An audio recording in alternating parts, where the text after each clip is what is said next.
नमस्कार, स्वागत है आप सभी का आपके अपने ही चैनल एजुकेशन स्टडी पॉइंट पर। दोस्तों, आपको पता ही है कि आपके चैनल पर डेली आपको लाइव सेशन के द्वारा बड़ी बड़ी क्लासेस तो मैं आपको डेली देता ही हूँ। दिन में 11:10 और शाम को 9:20 पर आपको डेली बृहत स्तर पर आपका डेली क्लास मिलता है। लेकिन हमने आपके लिए एक सुपर फास्ट सीरीज चला रखी है जिसका एक ही उद्देश्य है कि इस भीड़ भाड़ भरी ज़िंदगी में, कहने का मतलब आप इतना ज़्यादा आप पढ़ रहे हो लेकिन उसका निचोड़ कहाँ मिले कि दिन भर में एक बार हमारा एक कंप्लीट रिवीजन हो जाए। कम समय में एक बार मैं अपने आप को रिवीजन कैसे कर सकूं, तो उनके लिए मैंने एक स्पेशल सीरीज़ शुरू की है। तो अगले आपको 5 मिनट के अंदर आपको जो टॉप 30 देने वाला हूँ वो आपके लिए बहुत ही महत्वपूर्ण होने वाला है। तो आइए देखते हैं पहला पॉइंट क्या है। 24D क्या है दोस्तों? 24D आपने सुना ही होगा। ये खरपतवार नाशी है। आपको पता ही है ना कि जैसे घास अधिक अगर उत्पन्न हो गए होते हैं आसपास पड़ोस में, तो वहाँ पर अगर इसका छिड़काव कर दें तो वो उसको नष्ट कर देता है। ह्यूमेलिन क्या होता है? ह्यूमेलिन एक मानव जनित प्रदूषण है। ये मनुष्य के द्वारा उत्पन्न किया गया एक प्रदूषण है ये।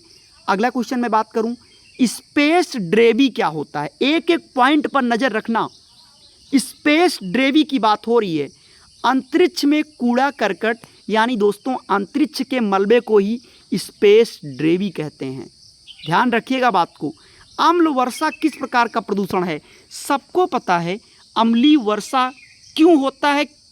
कब जाने कि वो अम्लीय वर्षा है? दोस्तों, आप सबको पता है कि जब जल का पीएच मान 7 हो, जब जल का पीएच मान 7 हो, इसका मतलब वो पानी उदासीन है, न्यूट्रल है। जब पीएच मान उसका 7 से कम हो तो जानिए कि वो जल अम्लीय है, वो वर्षा अम्लीय है। और जब जल का पीएच मान 7 से ज़्यादा हो तो वो पानी क्या होता है? क्षारीय होता है। अब सवाल ये उठता है कि सर जी ये पीएच क्या होता है? तो बेटा देखो, जैसे आप लोग चीनी को मापते हो किसमें? किलोग्राम में। टमाटर हो, सब्जियां हैं, इनको आप किलोग्राम में नापते हो। इस तरह से जो ये जल होता है इसको हम लोग पीएच में नापते हैं। और इस पीएच का जो फुल फॉर्म होता है वो होता है पावर ऑफ हाइड्रोजन। तो यानी अम्ल वर्षा किस प्रकार का प्रदूषण है? तो ये एक वायु प्रदूषण है। अगला क्वेश्चन, ये जितना पॉइंट आपको दे रहा हूँ यकीन मानिए ये दिन भर का एक कंप्लीट रिवीजन आपको मैं दे देता हूँ। जैव विविधता दिवस कब मनाया जाता है? जैव विविधता दिवस 22 मई को होता है।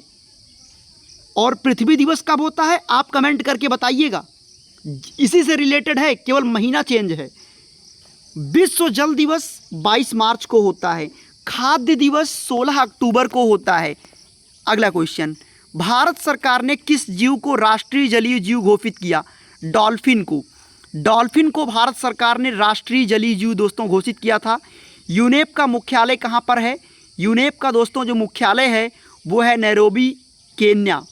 ब्लू बेबी सिंड्रोम जल में किस तत्व की अधिकता के कारण होता है?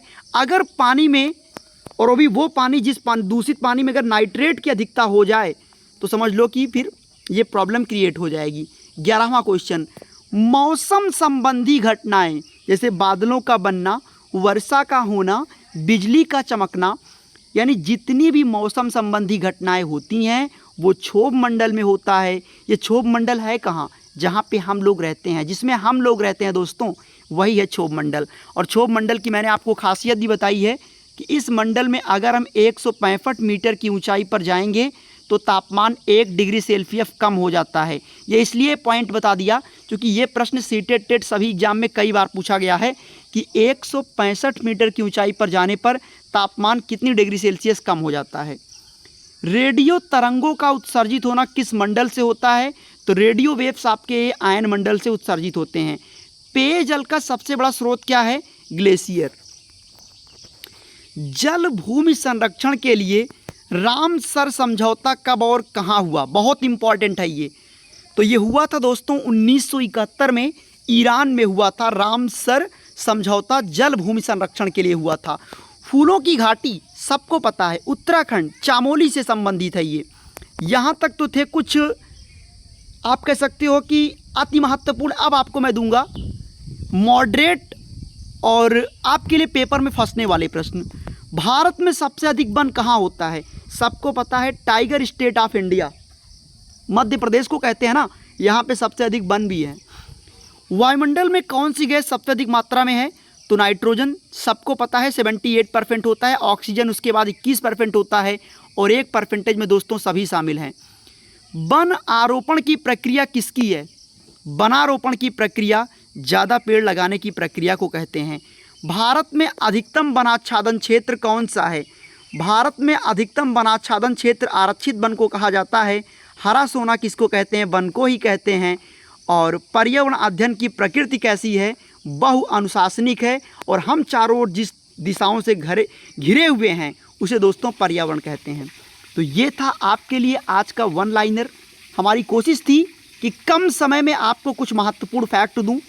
वीडियो अच्छा लगे तो लाइक कीजिए, पहली बार आए तो सब्सक्राइब कीजिए और लाइव क्लास से अगर आप जुड़ना चाहते हो तो दिन में 11:10 पर और शाम को 9:20 पर डेली आपका एक लाइव क्लास होता है जो कि 1-1 घंटे का होता है। उसमें जुड़िए, वहाँ पर पेडागोजी के पैटर्न को भी समझिए, एक्सप्लेनेशन भी जानिए। शुक्रिया, थैंक यू सो मच, बहुत बहुत आभार।